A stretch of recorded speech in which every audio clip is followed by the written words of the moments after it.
전번 시간이 이어가지고 계속하도록 하겠습니다. 지금이 오전 11시 53분을 가리키고 있네요. 7분 전 12시를 가리키고 있습니다. 한국 천주교와의 관계, 초기 조선 천주교의 신자 중 하나였던 것으로도 유명하다. 세례명은 사도 요한, 이벽 이승훈, 정약전 정약종, 권철신 이총옥 등 남인계열 학자들과 함께 천지남에서 천주교 서적들을 읽고 토의하곤 했는데 그들은 천주교를 신앙으로 받아들이기 시작했다. 그들이 모였던 천지남은 한국 천주교의 시발점으로서 성지로 지정되어 있다.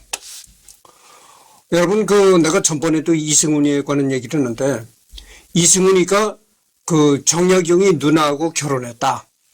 그런 원인이 있어가지고, 정약용의 집안도 이제 천주교를 믿는 집안이 되었다, 이런 얘기를 했습니다. 그래서, 이승훈이에 대해서 잠깐 내가 얘기를 했잖아요. 한국 천주교 역사를 얘기를 하면서 이승훈이를 빼어놓을 수가 없다. 이런 얘기를 했습니다. 그래서 이승훈이는 중국을 이렇게 넘나들면서 중국에서 가톨릭 교리서 이런 걸 책을 가지고 오고 그래서 그거를 이제 조선에 전파했다고 하죠. 그래서 이 조선의 서양 가톨릭을 처음으로 전파한 사람이 이승훈입니다. 그래서 조선의 한국 천주교의 역사를 말하면서 이승훈이라는 존재를 빼어놓을 수가 없다 이런 얘기예요. 그런데 나중에 이승훈이가 처형당해 죽었습니다. 그딴 걸 말씀드립니다. 그래서 정약용이 다음에 내가 정약용이 다음에 이승훈을 하리라 이렇게 생각했어요. 정약용이가 끝난 다음에. 근데 생각을 바꿔가지고 요즘에 때가 때인지라 요즘에 무슨 때냐? 아니 곳곳에 박정희 동상이 자꾸 세워진다래요. 동대구 광장에도 홍준표가 동대구역 앞에 박정희 동상을 세웠다고 합니다. 아니 지금 갈수록 이 박정희 바람이 또 불고 있어요. 야, 이거 저거 큰일이구나 생각했습니다. 박정희가 어떤 사람이냐? 응? 그래가지고 안 되겠어. 항시 내가 그랬잖아요. 어떤 사람을 선정하는 기준이 있는데 그게 뭐냐면은 오래된 사람은 뒤로 밀른다. 순위에서 뒤로 밀고 되도록 우리 시대와 가까운 사람들을 다룰 것이다. 내가 이런 얘기를 했습니다. 그래서 다음에는 김형욱 중앙정부부장에 관해서 할 겁니다. 박정희 대통령 때 중앙정부부장을 했던 김형욱이라는 인물에 관해서 하려고 합니다. 그래서 나중에 이승훈이도 언젠가는 내가 꼭 해야 되겠죠. 상당히 중요한 인물이니까. 그래서 정약용이 누나가 이승훈이한테 시집을 간 바람에 그래서 이제 정약용이 집안도 천주교 신자 집안이 되었다 이런 얘기죠. 그러나 이후 행적에 논란거리가 있으며 한국 천주교 입장에서는 엑스맨 같은 존재, 본래 열성적인 가톨릭 신자였지만 신해박해 당시 조상의 제사를 불허하는 교황 비오 6세의 교소가 내려지자 대부분의 양반 신자들과 함께 배교하였다. 신해박해. 신해박해가 이제 1791년에 신해박해가 이제 됐다 이거죠. 이후 또 신유박해가 있었는데 그 신유박해는 1801년에 때는 형인 정약종 아우구스티노의 문제로 같이 국문을 받았으나 정약종의 집에서 발견한 문서에서 정약용이 모르게 해야 한다. 형제가 함께 서학을 할 수 없으니 그때 당시는 이 천주교를 서학이라고 했습니다. 서학. 그래서 천주교를 할 수 없으니 내 죄다. 같은 문서가 발견되면서 해당 시점에서 천주교를 믿고 있다는 혐의가 사라진다. 그러면 여러분들이 궁금해할 것입니다. 아니 천주교를 보면은 천주교 교리에 나쁜 짓 하지 말라. 도둑질 하지 말라. 사람 죽이지 말라. 아니 이런 좋은 얘기들이 있는데 이런 좋은 얘기들은 기존의 조선이 신봉하던 유교와 다르지 않다 이거야. 유교에서도 그렇잖아요. 여러분 유교에서도 뭐 삼강오륜이니 뭐 이런 걸 들춰보소. 삼강오륜에 나오는 얘기를 들춰보라 이런 얘기요. 그러면 부모는 자식은 부모를 공경하고 신하는 임금을 존경하고 공경하고 뭐 이런 식으로 돼 있다는 얘기죠.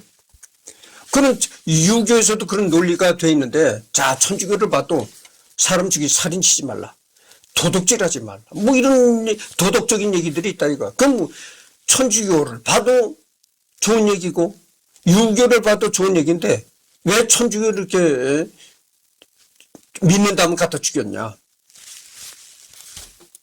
여기에는 정말 중요한 얘기가 있습니다. 중요한 그 논점이 있는데, 조선이 무슨 나라입니까? 조선은 뭘로 이렇게 조선이라는 사회를 뭘로 통치를 했느냐? 유교의 도덕으로 조선을 통치했다 이거예요. 임금이 그때 당시 임금이란 것은 지금의 어떻게 자유민주 사상으로 통치한 것도 아니고 공산주의 사상으로 통치한 것도 아닙니다. 유교. 유교의 도덕으로 온 조선을 통치했다 그죠. 그래서 이 조선을 다스리는 모든 도덕 법률이 유교 사상에 입각이 된 겁니다. 그래서 유교 이념으로 통치된 사회가 조선이거든요. 그래서 이 왕들이 조선을 통치한 게 바로 유교적인 그런 도덕과 이념으로 통치했다 이런 얘기죠. 근데 그때 이렇게 카톨릭을 보니까 카톨릭이 어떤 모습을 갖추고 있냐면은 여러분 서양 기독교나 카톨릭 사상이 뭡니까? 제일 중요한 게 평등 사상입니다. 평등 사상. 임금과 신하도 평등하다. 이게 당시 조선 기득권층에서 볼 때는 상당히 위험한 사상입니다. 여러분들 유교에 보면 아까도 유교의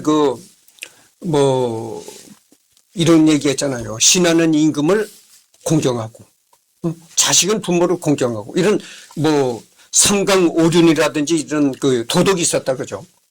그래서 신하는 임금을 공경하고 임금을 존경하고 공경하고 자식은 부모를 공경하고 뭐 이런 도덕이 바로 유교의 도덕인데, 그러니까 유교의 도덕을 보면은 사회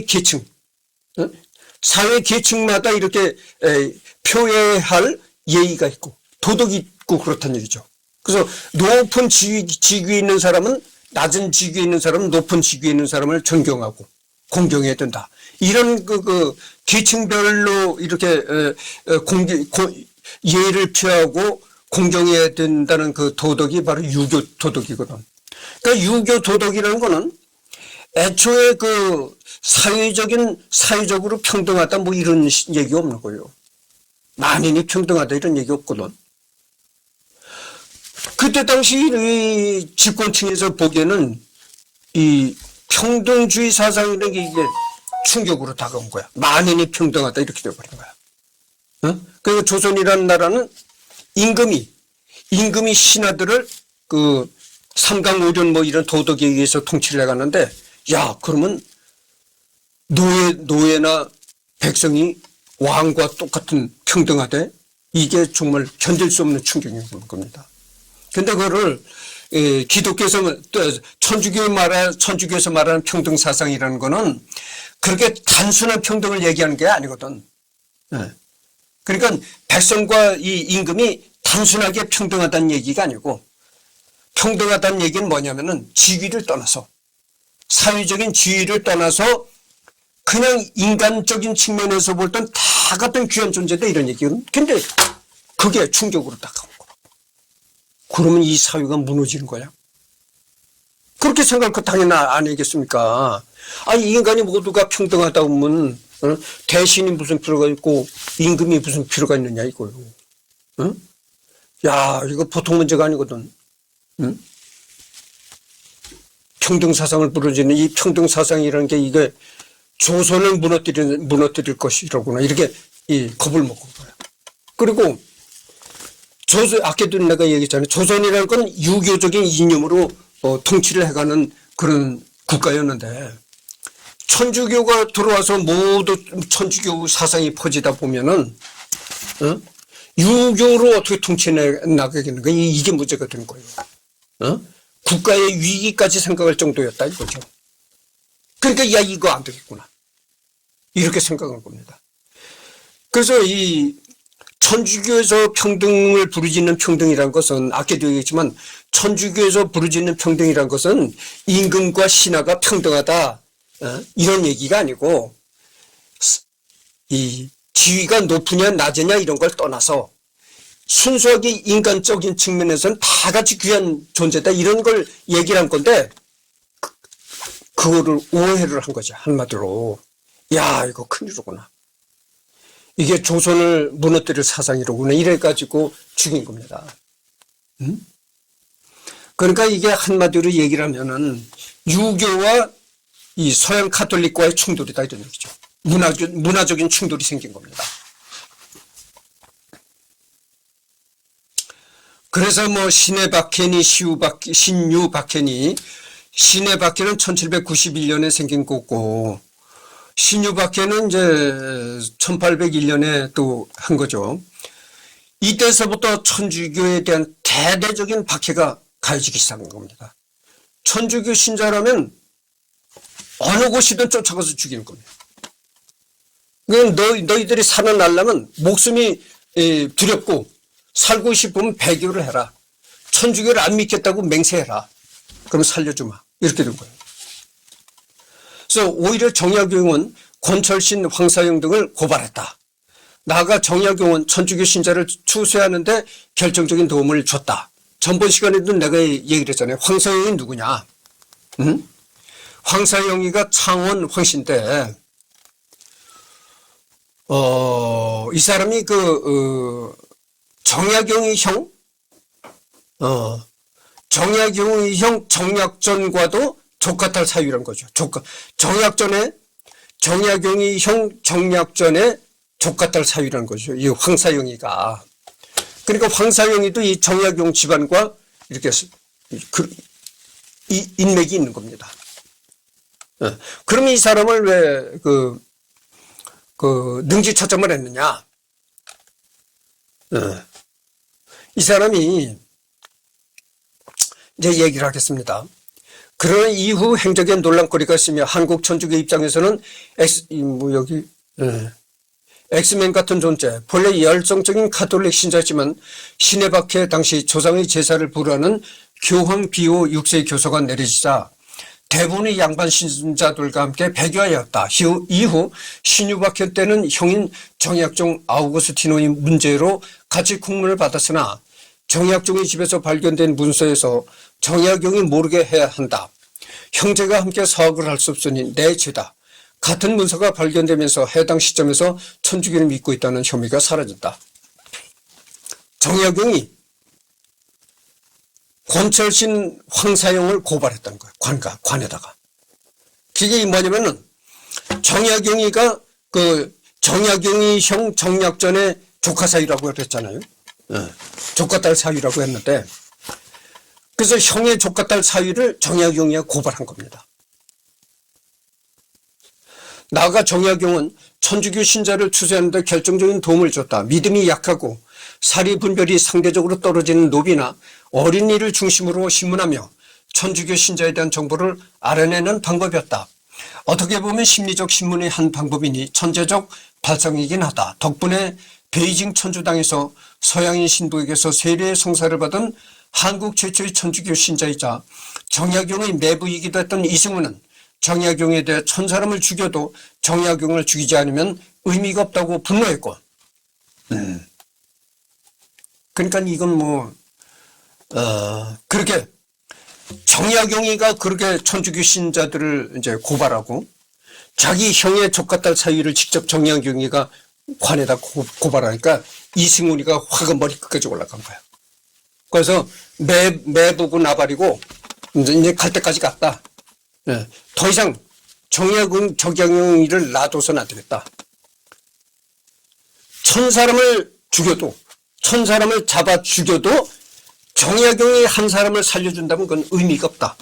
이렇게까지 분노를 터뜨렸다는 거예요. 이승훈이가. 다른 신자들에 대해서는 모두 입을 다문 반면 정약용은 자진해서 자신이 세례성사를 주었다고 자백할 정도였다. 정약용은 이런 행적에도 불구하고 1801년 신유박해로 유배를 가게 되는데 하나는 워낙에 신유박해가 정치적 성향이 컸기 때문이고 다른 하나는 형인 정약용에 대해서 고변하라는 것은 거부했기 때문이다. 그래서 황사영이가 왜 죽었냐면은 전번 시간에도 내가 잠깐 얘기를 이 황사영이도 언젠가 내가 할 겁니다. 할 수밖에 없는 사람이에요. 베론 성지의 토굴에 숨어서 살면서 그러니까 천주교 신자를 탄압하는 자꾸 그런 정책이 시행되다 보니까 베론 성지라고 있어요. 제천인가 거기 베론 성지가 있는데 거기 토굴에 숨어 살면서 백서를 작성한 겁니다. 백서를 작성했는데 그 백서의 내용을 보면은 이 조선이 지금 천주교를 굉장히 탄압하고 있다. 그러니까 하여튼 중국이 어떻게 압력을 넣어서 그 탄압을 없애게 해달라. 이런 식의 글을 썼단 말이죠. 그 글이 발각이 된 거예요. 그 글이 이제 언젠가 내가 황사영을 할 때 황사영이가 작성했던 백서의 내용을 자세히 내가 리딩해 줄 때가 있을 것입니다. 하여튼 그 글을 쓴 게 조정에까지 올라가가지고 조정에서 그 글을 보고 임금이 화가 머리끝까지 치밀어 오는 거야. 황사영이 이놈을 잡아와라. 그래가지고 황사영이가 능지처참당했다니까. 여는 천주교 신자들은요, 보통 이 천주교 신자들은 참수형이나 그렇지 않으면 목 졸라 죽이는 거, 교살령 이런 걸 시키거든. 그런데 황사영이는 이건 능지처참을 시킵니다. 그리고 문제가 되는 것은 이후 행적. 과연 이후에 정약용이 배교자로 남았는지 아니면 회개하고 천주교로 원복했는지는 의견이 분분하다. 정약용이 천주교를 믿었음을 후회하는 글을 여러 남겼으며 아무도 볼 위험이 없고 자신의 삶을 회고하는 자찬 묘지명에서조차 천주교에 대한 언급이 없었다는 이유로 정약용이 끝까지 배교자로 남았다고 간주하고 있다. 반면 샤를르 달레 신부의 조선 천주교 회사에는 약간 다르게 기술되어 있다. 그런데 정약용의 조선복음 전례사를 주요 참고 문헌으로 작성했다고는 하나 조선복음 전례사가 실존하는 서적인지에 관해서는 의견이 많다. 달레 신부는 이 책이 박해 기간 중에 땅에 묻혀 유실되거나 가족들이 비본으로 소장하고 있다고 생각하였다. 실제로 고종 때 정약용 문집이 여유당 전서로 출간됐을 때 공개되지 않은 저서가 일제강점기에 출간되기도 했는데 거기에 조선복음 전례사는 없었다. 그런데 일제강점기에 공개된 비본 중 앞서 언급한 자찬 묘지명과 신유박해 때 유배관 친지들 묘지명이 있었다.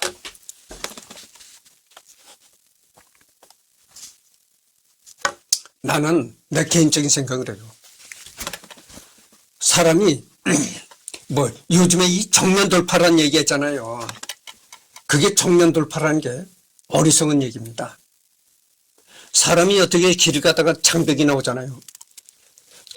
장벽을 향해서 정면 돌파를 하겠다는 게 이게 어리석은 행동이거든. 응? 때를 기다려라. 우리 말에 있잖아요. 때를 기다려라. 응? 자숙하고 때를 기다려라 이런 얘기죠. 그러니까 길을 가다가 장벽이 나온다면 그 장벽을 뚫고 가겠다고 들이댐벼봐야 어리석은 짓이다 이거예요. 길을 가다가 장벽이 나오면 뚫고 가겠다고 정면 돌파하겠다고 나대지 말고 때를 기다렸다가 빙 돌아서 가든지 다른 길을 찾아서 이렇게 돌아가든지 그렇게 하라 이런 얘기예요. 아니 천주교를 믿는다고 고집을 부려서 자기 목숨 하나 죽어봐야 무슨 좋은 결과가 있습니까? 오히려 하늘에 있는 천주님도 이 하나님이란 용어보다는 천주님이라는 용어가 더 난 좋게 들립니다. 왜냐면은 우리 조상들은 말이죠. 이 천주교나 이 기독교가 들어오기 전서부터 하늘을 굉장히 숭상했습니다. 그러니까 서양의 기독교가 들어오기 전서부터 우리 그 단군 민족은 하늘을 숭상했다고죠. 그래서 우리 단군 민족이 숭상한 하늘이라는 것은 어떤 지금으로 말하면 뭐 스카이라는 존재가 아니고 우주를 말하는 그런 것도 아니고 그때 우리 단군 민족이 믿었던 하늘이란 것은 과학적인 측면의 하늘이 아니고 철학적인 측면의 하늘이었다고죠. 그래서 우리 단군 민족이 그 믿었던 철학적인 하늘의 존재라는 것은 도덕의 심판자,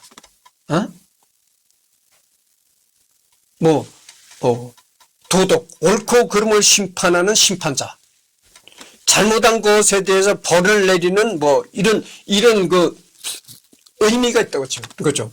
그래서 그래 우리 말이 그런 얘기했잖아요. 뭐 죄를 지으면 니는 하늘이 무섭지 않느냐. 뭐 이런 얘기 있단 말이죠. 그래서 우리 단군 민족이 생각했던 그 하늘이라는 것은 도덕이 심판자는 거죠. 도덕. 하늘이 이렇게 지상을 이렇게 내려보고 있다가 보이지 않는 힘으로 심판을 한다는 거예요. 그래서 이게 우리 단군 민족은 하늘을 그렇게 숭상했거든. 근데 어느 날 서양의 기독교가 들어오니까 가톨릭이나 기독교가 들어오니까 또 거기 이제 하나님이라는 용어가 생긴 거야. 그래서 하나님이란 용어보다도 천주님, 천주님이란 용어가 우리 민족한테는 더 이제 가슴에 다 와닿는다. 내가 이런 얘기를 한 겁니다. 천주, 하늘천, 주인주, 하늘의 주인님이다 이런 얘기예요. 하늘의 주인님. 그래서 하늘의 주인님 보살펴 주시옵소서.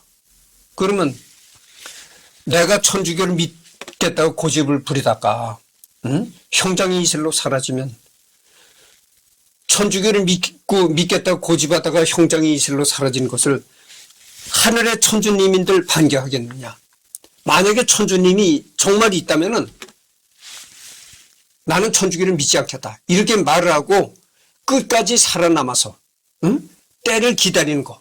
그것이 오히려 지혜로운 천주님이 바라는 지혜로운 행동이 아닐까 이렇게 생각합니다. 그래서 내가 개인적으로 생각하는 것은 이 정약용의 행동이 현명했다 이렇게는 봅니다. 그래서 나는 천주교를 믿지 않는다. 이렇게 태도를 돌변해 가지고 우선은 살아남아야 될 것 아니겠어요. 이에 실제 조선복음 전래사라는 책은 없고 달래 신부가 정약용의 묘지명들을 그리 부른 게 아닌가 하는 설도 있다. 일단 이 조선 천주교회사에 따르면 정약용이 배교 행위에 대해 참여하였으며 수시로 몸에 고통을 가하는 보석 행위를 하였고 죽기 전에는 마침 조선에 들어와 있던 중국인 유방제 파치피코 신부에게 병자성사를 받았던 일화를 전하고 있다. 동일한 얘기가 정약용의 집안에서 구전되고 있다고 한다. 기록이 없는 것은 천주교로 집안이 멸문지화를 당한 상태니 누가 보든 보지 않든 원복했다는 기록을 남기기 힘든 상황이기도 하고 실제로 신유박해 시기에 천주교를 믿었다는 이유로 처형된 삼남 정약용 집안은 나조정씨 문중에서 축출되었다가 1961년 원독하였다. 그래서 정약용의 형제 그 세 번째 아들인 정약종은 결국 또 죽었다는 거죠. 천주교를 믿는다는 이유로 붙잡혀서 죽었는데 그래가지고 그 나조정씨 문중에서 완전히 그 이름까지 지워졌었다는 겁니다. 그랬다가 1961년에 회복이 되었다 이런 얘기죠. 정약용이 천주교를 이후에 가까이 했다는 물증으로 정약용의 무덤을 이장하기 위해 발굴했을 때 십자고상이 실제로 출토되었다.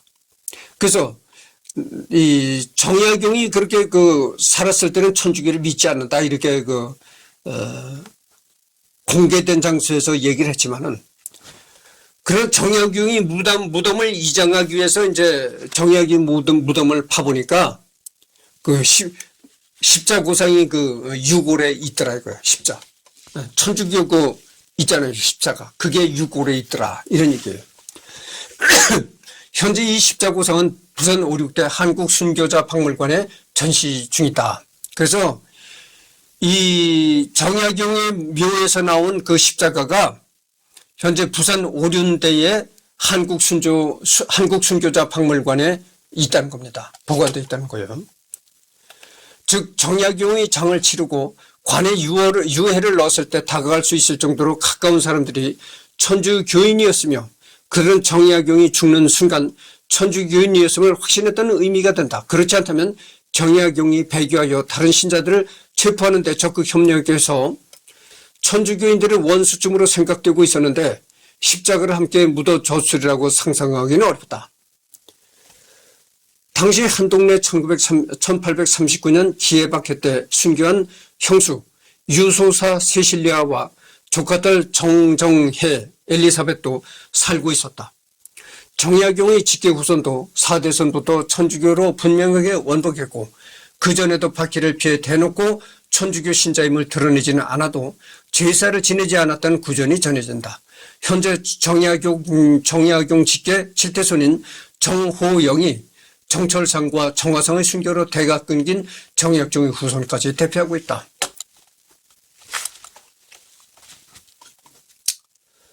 단 십자구상은 가짜 성유물일 가능성이 아주 높다.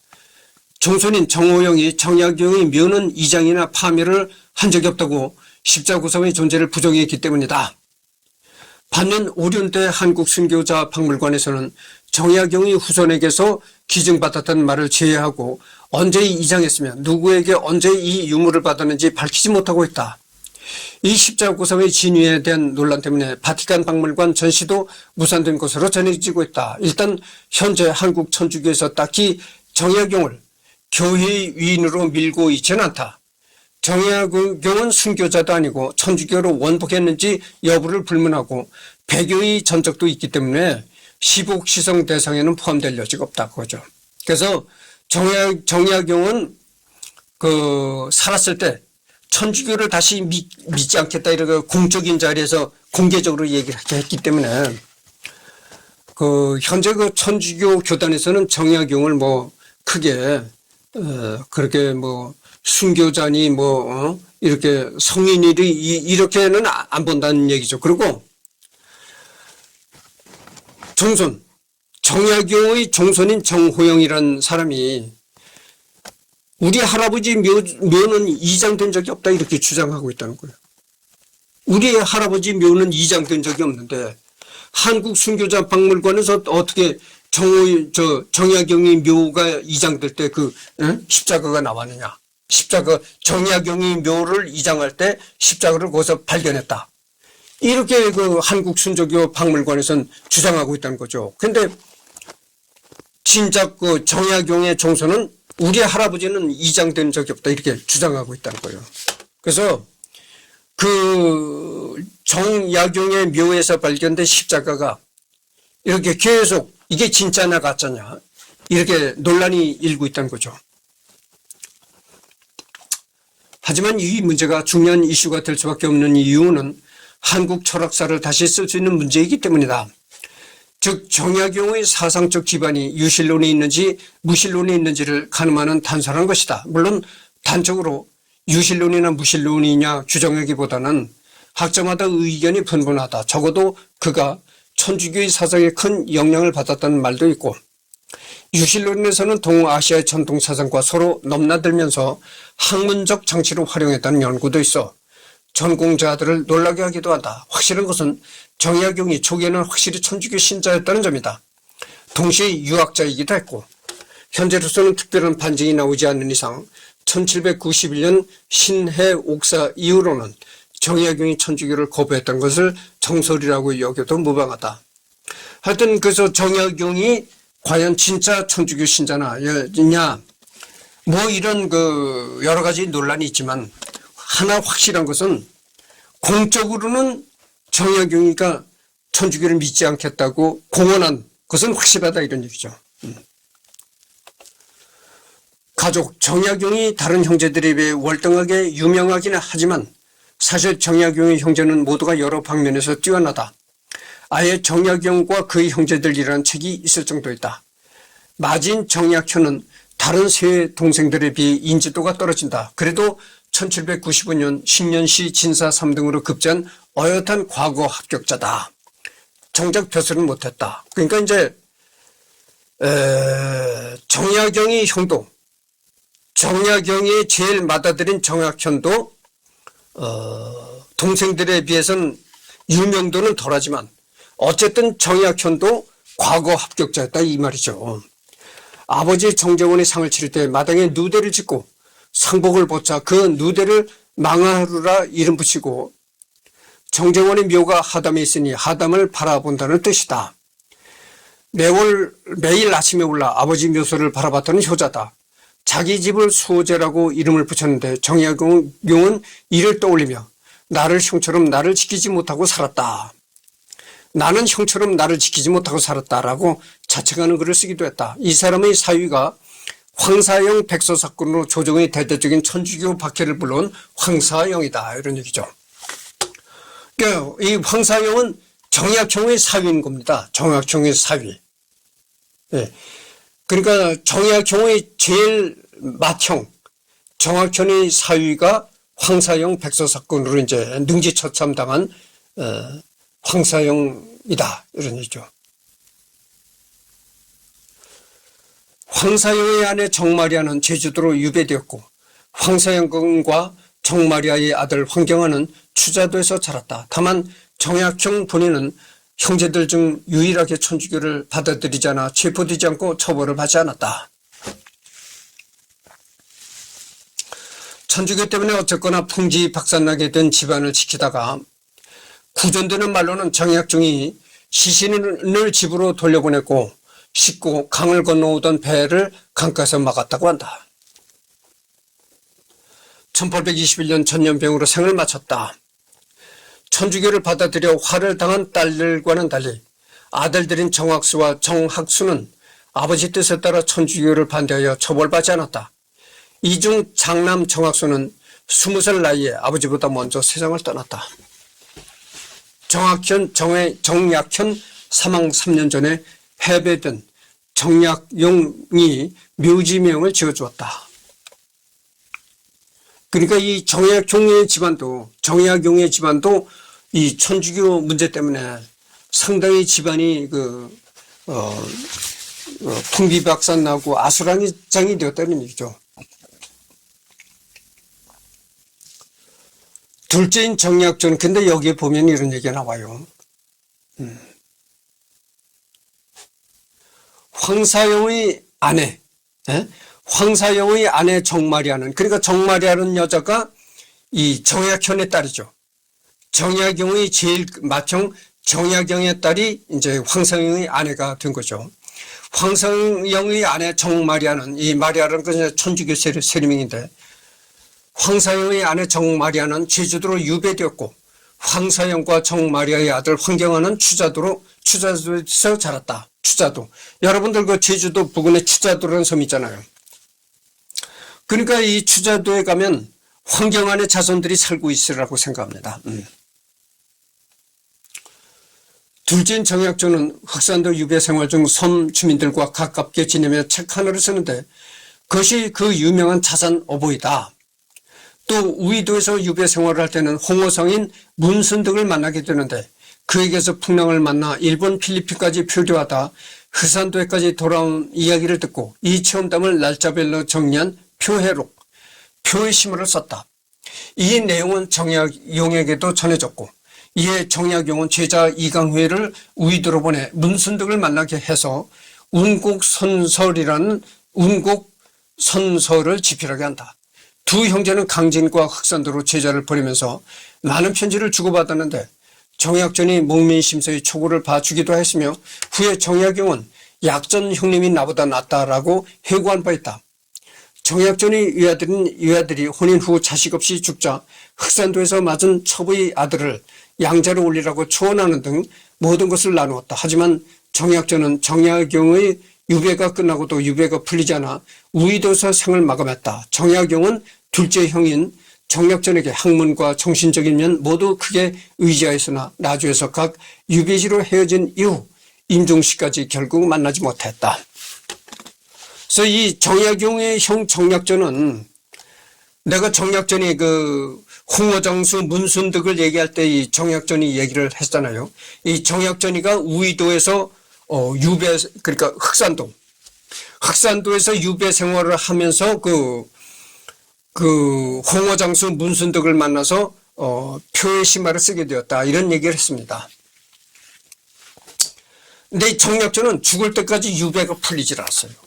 이 정약용은 유배가 풀려가지고 그래도 이제 복귀해가지고 본가로 돌아와서 생활했단 말이죠.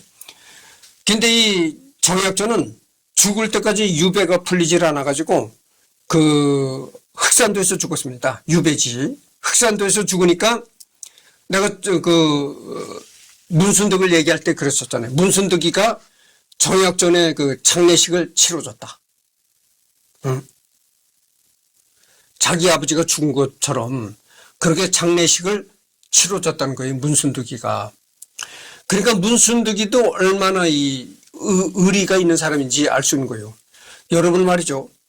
그때 당시 이 유배를 당해서 간 사람하고 가깝게 지내고 이 뭐 장례까지 치러주다가는 장례를 치러준 사람까지 처벌당할 수가 있어요. 응? 근데 그렇게 그 위험을 무릅쓰고 정약전의 장례식까지 치러준 사람이 바로 문순득이다 이거 생각해 보세요. 그러니까 문순득이도 의리가 대단했던 사람이죠. 셋째 정약종은 한국 천주교 역사에 큰 족적을 남기게 된다. 세례명은 아우구스티노. 본래 도교에 관심을 갖고 있고 연구하던 그는 형제들 중에 가장 늦게 천주교를 받아들였으나 누구보다 열성적으로 신앙생활을 했다. 한국 천주교 최초의 평신도 단체인 명도회의 회장이었고 신유박해 당시 야경과 달리 끝까지 배교하지 않아 중국인 주문모 야고보 신부와 함께 순교하였다. 그 순교 과정이 놀라운데 설화에 따르면 처형 때 하늘을 보고 죽겠다며 누워서 망나니 칼을 받았고 첫 칼질이 잘못되어 목이 반만 잘리자 일어앉아서 성호를 긋고 다시 칼을 받아 처형되었다고. 그래서 이제 이 정약종은 124위 독자로 가톨릭에 이제 등록이 됐다 이런 얘기죠. 성자로. 그래서 뭐 어떻게 죽었는지 이 정약전이가 어떻게 죽었는지는 뭐 확실한 기록이 없는데 하여튼 뭐 이게 뭐 소문인지 정약전이가 어떻게 죽는 장면을 본 사람의 뭐 소문으로 이렇게 됐는지 하여튼 그런 이런 얘기가 떠돌았다는 거예요. 설화라는 것이 지금으로 말하면 이 소문을 얘기하는 겁니다. 소문에 따르면 죽기 전에 하늘을 향해서 십자가를 걷다는 겁니다. 성부와 성자와 성신의 이름으로 아멘 이렇게 십자가를 걷다는 거죠. 그리고 나서 하늘을 바라보면서 죽겠다. 이 십자가를 그은 다음에 하늘을 바라보면서 죽겠다 이래가지고 하늘을 바라보는 자세를 반드시 누웠다는 겁니다. 그 하늘을 바라보면서 반드시 누워서 망나니의 칼을 받았다. 여러분 그 조선시대에 목을 자르는 칼을 이렇게 내리쳐서 목을 자르는 사람을 망나니라고 합니다. 망나니. 요즘 그러잖아요. 막가파 행동을 하는 사람 보고 망나니라고 욕을 하잖아요. 조선시대에 그렇게 참수형을 집행하던 사람을 망나니라고 했던 거예요. 근데 망나니가 이 칼로 한번 내리쳤는데 잘못 내려쳐가지고 한 번에 댕강 잘리지를 않았다는 거예요. 그래서 이제 한 3분의 2 정도만 잘랐다는 거죠. 그러니까 뭐라 하냐면 다시 일어나 앉아서 그 목이 완전히 잘리질 않은 거지. 망나니가 칼을 잘못 내리쳤으니까 3분의 2가 날아갔는데 그러니까 다시 앉아 일어나서 다시 십자가를 걷다는 거예요. 다시 십자가를 그은 다음에 딱 누운 다음에 그 다음에 완전히 목이 잘랐다. 이런 얘기죠. 정약종의 가족은 특히 실신한 집안이었는지 거의 몰살당했다. 차남 정화성은 한국 최초의 신부가 되기 위해 30년 동안 동정을 지켰지만 1839년 기해박해 때 순교하며 한국 103위 순교 성인으로 시정되었다. 장남인 정철상도 순교자고 약종의 후처 유지 최칠라와 딸 정정혜 역시 한국 103위 순교 성인이다. 장남 정철상도 124위 복자로 시복되었고 희성심사에 들어갔다. 그래서 정약용 형제 집안들이 이렇게 여러 가지로 천주교를 믿었다가 이제 쑥대밭이 된 거죠. 이게 천주교를 조선에 처음 퍼뜨린 이승훈과의 인연 때문에 이렇게 되어버린 겁니다. 정약용 집안이. 그리고 서자인지라 잘 알려지지 않았지만 이복 동생 정약횡도 유명한 의원으로 이름을 날렸다. 외도 좋았다고 한다. 이런 점에서 미루와 복원돼. 다산의 아버지인 정재원은 자식 농사에서 역사상 보기 드문 성공 사례로 평가받기에 손색이 없다. 아들들이 모두 엄친아이며 그 중에서도 특히 막내 정약용은 역사의 이름을 남겼고 손자들까지 역사의 족적을 남긴 인물들이니 친인척 관계는 다음과 같다. 정조 때 명제상 최재공과 정약용 형제는 사돈 어른과 사돈 총각 관계이다. 정약용이 어머니를 여인 후 정약용 형제를 키운 서모 김씨의 큰딸이 최재공의 유일한 혈육이자 서자인 최홍근과 결혼했다. 외과적으로 정약용의 어머니인 윤씨는 자화상으로 유명한 윤두서의 손녀이다. 즉 정약용은 윤두서의 외종손이며 해남 윤씨 가문의 정약용의 외가가 된다. 더 올라가면 윤선도가 윤두서의 증조부이므로 이쪽으로도 연결이 된다. 진산사건의 윤치중 바오로 역시 정약용의 외사촌이다. 그러니까 정약용의 외사촌 윤지충이도 이 카톨릭 때문에 죽었고 그렇다는 얘기죠. 정약용은 6남 3녀를 두었는데 그중 5명은 천년도로 유절해 최종적으로 2남 1녀가 살아남았다. 강진에서 유배하던 중 두 아들에게 보낸 합의첩이 유명하며 차남 정학유의 역사적으로도 높은 가치를 가지고 있는 농사지침 가센 농가 원령가를 저술했다. 종소는 아니지만 차남 하규를 통해 이어지는 가계는 재원, 야경, 차남, 하규, 대초, 춘섭, 규직, 상진, 6대손 상진의 장남 정혜인이다. 장남 정학영은 집안 살림살이를 책임지느라 아무래도 학업에 소홀히 할 수밖에 없어서 정약용이 많이 혼냈다고. 정학연은 의술이 뛰어나서 의원일도 했는데 이 부분도 아버지 정약용에게 타박을 많이 들었다고 한다. 그래서 지금 42분을 경고했습니다. 이번 시간은 여기서 끝을 맺고 다음 시간에는 이 가계에 들어가도록 하겠습니다.